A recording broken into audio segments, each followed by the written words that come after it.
Hello, my beautiful people, my kings and queens. My name is Jai, and welcome to my channel. I'm back with Mr. Nightmare, and this is 3 horrifying true gaming horror stories. I love playing video games, so why not watch this? Especially, I'm just very excited. I'm very interested in what gamers experience. You know what I'm saying? So yeah, you should like, comment, subscribe, share. And or if you want to, just thank you just for tuning into this video. So sit back, relax, get your snacks, and let's watch. This video topic is gaming horror stories, and this video is appropriately sponsored by Opera GX. I spent a lot of time finding stories trying to scare you guys, but did you know default browsers are scaring your computer resources? Opera GX is on a mission to get people to break up with boring browsers. I live in Chandler, Arizona. This happened when I was like 17 and in my heavy gaming phase, still living with my parents. I played a lot of Call of Duty in my room on my computer in those days, especially in the summertime when it's so unbearably hot outside and I prefer to stay inside in the air conditioning anyway. Back when I lived at home, I'd have the place to myself a lot because my parents travel a lot and I was the last one to move out. If I recall correctly, this was on a Friday night, or a night that school was out the next day because I was staying up late. After I got home from school, I submitted a paper that was due that night to get it over with. Then I had to do some shopping afterwards on my mom's orders since they'd be gone for a while. It was how I earned my keep in the house, according to my dad. They left cash for me to use. I always had to show them the receipt though, so that I wouldn't just pocket any of the money. My mom gave me a shopping list, so I went to Whole Foods in my old Camry, my first car. Shopping took about an hour door to door. While in the grocery store, this guy on line behind me started talking to me, and I don't know why. He made a comment about one of the things I was buying and just wouldn't stop. Even as I was bagging my groceries, he kept talking to me, which I found weird. I wasn't paying attention to anyone else. I was still nice though. When it was time to leave, I said, "Have a good one," and left. I went out to my car in the parking lot and packed the trunk, then headed home. It was a scorching hot day, as we were in early June. I wasn't looking to go out and do anything outside once I was done with everything I needed to do. It was dark out by now, so I got right on Call of Duty Black Ops on my computer and texted my friend Johnny to get on as well. 3 digits. He joined my party, and we played some team deathmatch as we always did. I was using my noise-canceling Logitech headset. We were committed already to playing Call of Duty all night and ranking up, so of course I needed to take a break to make dinner at some point. Probably 2 hours into playing, I told Johnny I was going to eat dinner and I'd probably be back on in an hour. He said he'd be back on later too. So with that, I took a break and made some pasta for dinner. Alright, pasta. The kitchen is downstairs and my room is upstairs. While I was sitting in the kitchen eating, I knew for sure I heard a thump from upstairs. Did it sound like a footstep? I wasn't sure. It could have been any number of things, but the last thing I'd imagine it would be a footstep. Let me guess. I did, however, go unlock the front door I now. followed you out. Oftentimes for a while I would leave the door unlocked just because my parents' house is in a good side of town. And I just never took the idea of a break-in seriously. It's something you hear about on the news, but don't think it'll ever happen to you. He walked right in. I went upstairs, and I don't know what I was expecting, but I said my brother Tristan's name into the hallway. I knew he wasn't supposed to be here, but I don't know. I heard a sound, and I felt the urge to see if anyone was here. When no one answered back, I went back to my room and got back on Call of Duty. I put my headset back on and I'm going back on. Shortly after he came back on, we started playing Team Deathmatch again. A couple games in, I looked to my left at the doorway of my room into the hallway.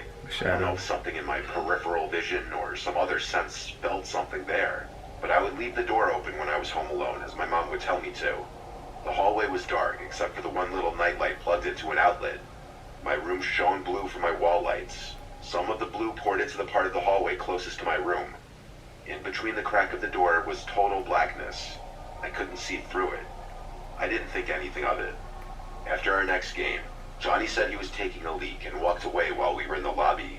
I looked at my phone, then looked back out to the hallway, and I noticed something was different. Now I could see through the crack of the door into the hallway. My first thought was someone blocking it just minutes ago? By instinct, I spun my chair around to face the bed behind me, and there was a man sitting on my bed. His freakishly upright posture, and his hands resting on his thighs. He almost looked to be smiling.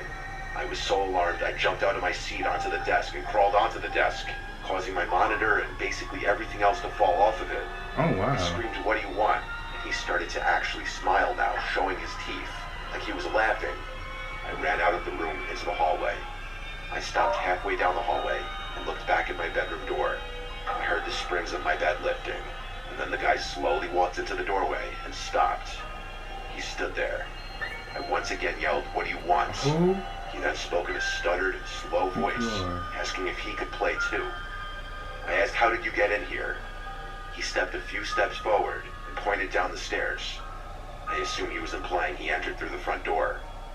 I was at a loss for what to do, so I ran down the stairs to the landline phone, as my cell phone was still in my Yeah, you room. just can't be I unlocking. grabbed the phone and a kitchen knife Unlock and your screamed, door. "You need to leave, I'm calling 911. I heard footsteps walking down the steps, and the last time I saw the guy was when he walked past the kitchen, looked at me, and then I heard him walking out the front door. I ran to slam it shut and lock it. For the first time ever, I was ashamed at myself for leaving the door completely unlocked. I held the phone for a few minutes, deciding whether to tell my parents. Ultimately, I did. My mom was concerned at first, then grew livid, so much so to the point that she put my dad on the phone. He told me to go through the house and make sure nothing was taken. I went through every room, and honestly, everything seemed in place. You gotta I stalk said your the man enemy, seemed like shooter. something was off about him, and my dad said, "Yeah, no shit." The man didn't seem overtly hostile, but something was wrong with him, and I don't know what his intention was. The image of him sitting on my bed, and the realization that he was watching me through the crack of the door, was haunting enough. Also, you had, maybe I wasn't listening, he had his own separate room for his gaming. This is a story I'm not proud of, mostly for my naivety.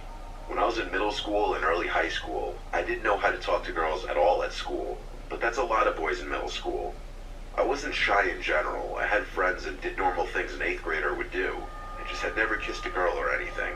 Some of my friends at the time claimed they've already gone further than that with girls, and I was starting to feel pressure. But I was still having trouble approaching girls in that way. The mentality went from boys making fun of girls to suddenly liking them in a matter of like a year. I was a pretty big gamer in middle school and early high school. This was when I was in 8th grade. I was like 13. My voice was still probably a bit prepubescent sounding. It was 2010. I played a lot of console games and computer MMORPG games. I just like the aesthetics of My like. favorite console games at the game. time were GTA 4 and Call of Duty. And my favorite computer game was this MMORPG called Gunzu. It was this online game where you would level up by killing monsters, and the more you leveled up, the higher level monsters and hunting grounds you'd be able to tackle. The online community in this game was very active, and there were tons of players. You'd be able to level up by killing this MMORPG called Gunzu 4 and Call of Duty. And my favorite computer game was this MMORPG called Gunzu. It was this online game where you would level up by killing monsters, and the more you leveled up, the higher level monsters and hunting grounds you'd be able to tackle. The online community in this game was very active, and there were tons of players. My older brother used to play it a little bit too. I played it more for sure though. I was in a guild and town and everything. I don't remember how it happened, but I befriended this female player who was a higher level than me. Her username was Medusa. Anytime I'd sign in and she was on, she'd message me, and vice versa. We would join parties together, which meant we'd share EXP on whatever monsters we killed. We'd just chat for hours. She knew a lot about me, including my age, my town, and some personal family details. She would open up to me too. Eventually she told me her name was Teresa. It was weird feeling such a connection with a girl who really you knew nothing about her appearance or her voice. It truly was like having a pen pal, but better. It was interesting enough that we both lived in New York State. She lived about an hour from me. After a few weeks, or maybe even a month, we started talking about maybe meeting one day. That's a creepy old To man. do this, though, we'd have to exchange Reeling you numbers. in, boy. Don't At do the it. time, I didn't actually have a cell phone yet. I only had an iPod Touch. But I was able to download some texting app that allowed me to send messages to people with cell phones. Through this app, I was able to send her a picture of myself. It was definitely this cringy 8th grade boy selfie of me trying to look good looking. She called me cute, and then she sent back a picture of herself. Like that? She looked a couple years older than me, like 15, which was the age she told me she was. Based on the picture, I found her very attractive. This was around the time our messages became more flirtatious and romantic. both minors, and so of course neither of us could just go drive an hour away. However, she apparently had a solution for this. She told me her sister had friends that lived around me anyway, and she could probably get a ride to me. This was exciting news for my little 13-year-old self. I wanted to wait for a day and night that my parents wouldn't be home and I'd have the house to myself, which was about a week later, I believe. My parents were going to the Hamptons for the whole weekend, so it would just be my brother and I home. My brother was 18, so I asked him to please just go out for the night with friends so that I could be alone with Teresa. I gave Teresa my address and told her to come that Saturday whenever she wanted. She said she'd be coming a little later, like at night. She didn't give me an exact time. At that point in time, we still had never spoken on the phone. I still hadn't heard her voice. I was so nervous all day that I couldn't even play video games. I was busy cleaning my room, making things look cool, fixing my appearance. Cause you're in middle school, right? He's in middle school, right? That's what I'm thinking. But you want to be alone? What y'all gonna be doing? And y'all barely know each other. Like, I don't get it. Even rehearsing things to say in the initial moments of meeting. Then I got a message from Teresa saying she's here. I sprang up and ran to the front door. I looked through the peephole and didn't see anyone. She then said you could come out to the front door. I opened the door and stepped onto the front porch. I invited you to my house. Why do I need to come out? You can come in, knock on the door. I'm seeing through the peephole and I see nothing. Then you're asking me to come out. It's weird. I looked around and the street was dark and quiet. And no cars, no people. You're coming at nighttime? That's a red flag. I went back inside and shut the door.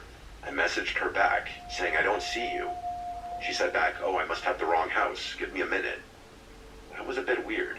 I locked the door and sat on the living room couch, nervously waiting, playing games on my iPod. I got a message from her again. She said she's here and to come outside. I replied, ring the bell so I know you're at the right house. Then the doorbell rang. My nerves really set in now. I walked to the door, looked through the peephole, and didn't see anyone. I said, Teresa, through the door. Through the peephole, I saw a hand reach towards the door and knock. I said, Teresa again, as I kept looking through the peephole. Everything felt like it instantly crumbled down on top of me as this bald, creepy-looking short guy stepped in front of the peephole and then said through the door, hey Joey, it's Medusa from Gunzu. I want to talk. I ran away from the door with my hands over my mouth, truly speechless. The person I'd been talking to all this time was a creepy grown man. I was disgusted and scared. I went to call my brother's cell phone. He didn't pick up. The doorbell kept ringing. I went to my bedroom and locked myself in.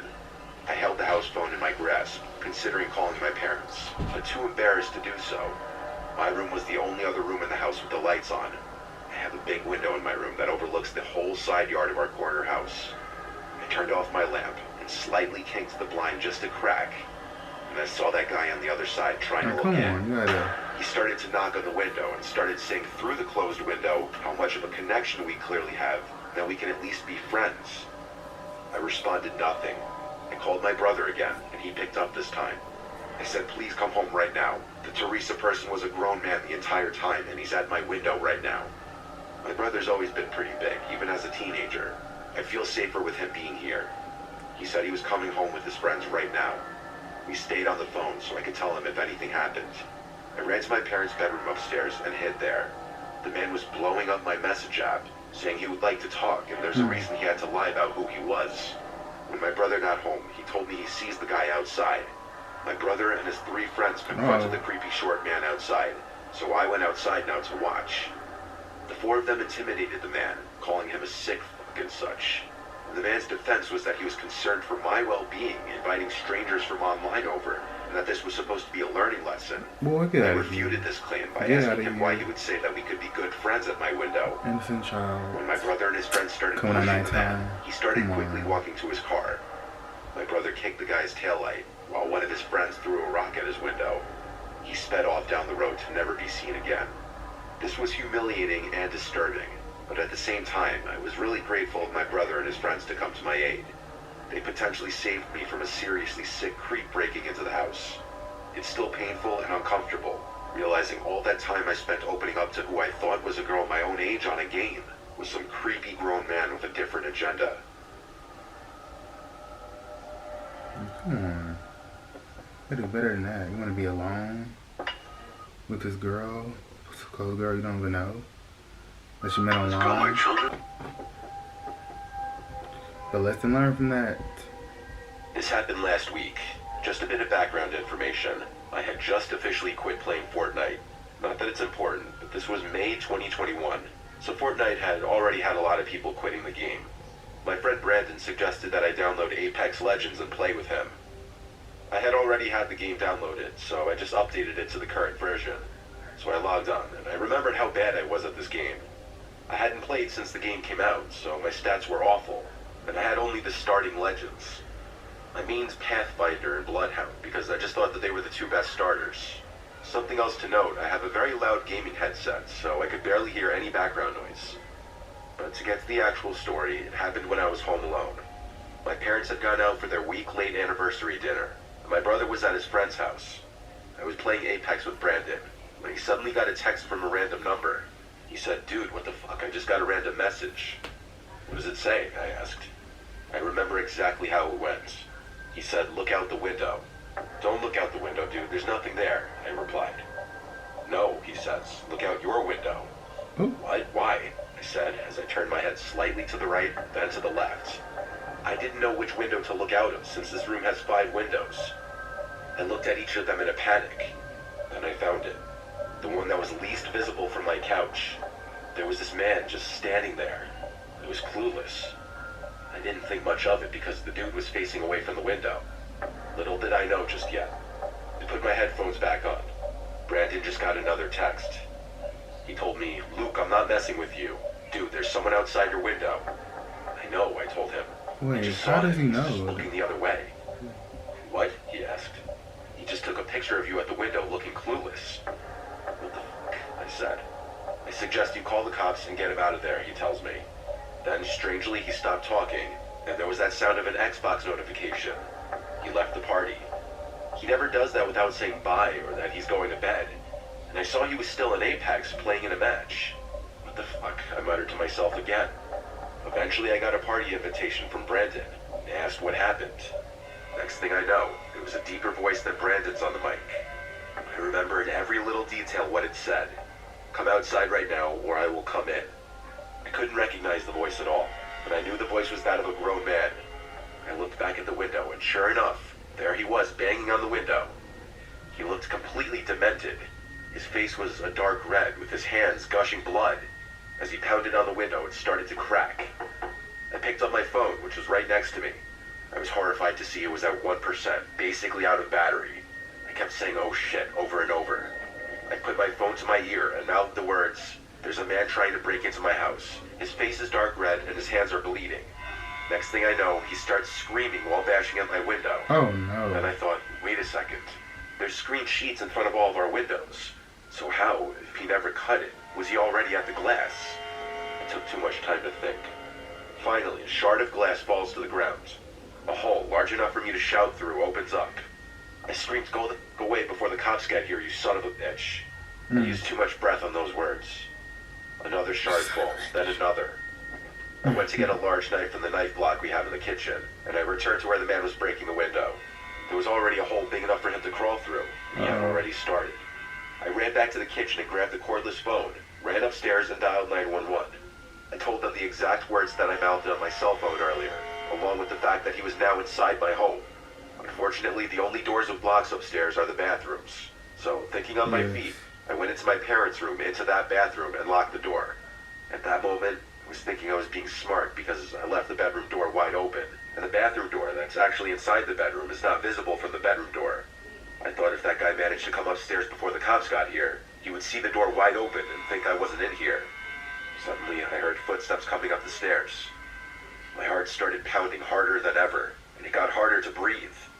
I opened one of the drawers looking for something sharp that I could maybe use as a weapon, and I think he must have heard the drawer, because he came stomping into the bedroom. I heard sirens outside, and I never could have thanked the cops enough for being so fast. Yeah. He heard it too, and at this point he had nowhere to go. I heard him run outside, but he was too late. The police were out front already. I ran outside to the police as well, and I told them what happened. The man was arrested, handcuffs put around his bloodied wrists. I later figured out that I had killed that guy in Apex and kind of shit-talked him just an hour or two before. Somehow he got my address and Brandon's phone number. Some people are just fucked up in the head, and apparently they will do unspeakable things for video games. Everyone gets frustrated from getting killed in a game, but really, showing up at a person's house to potentially kill them in real life over a game is really messed up. This guy Yeah, had you're to be really mental. messed up. A few police cars stayed at my house overnight after the others had taken the man away. The man was convicted for aggravated burglary. I mean, you're really gonna get upset for a game? How did the friend? How did he log to the friend? Did he hack the friend? Hold on. Same time.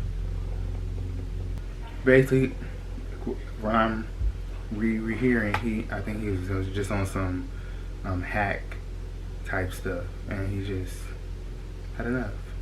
Yeah, so that was Mr. Nightmare, 3 horrifying gaming horror stories.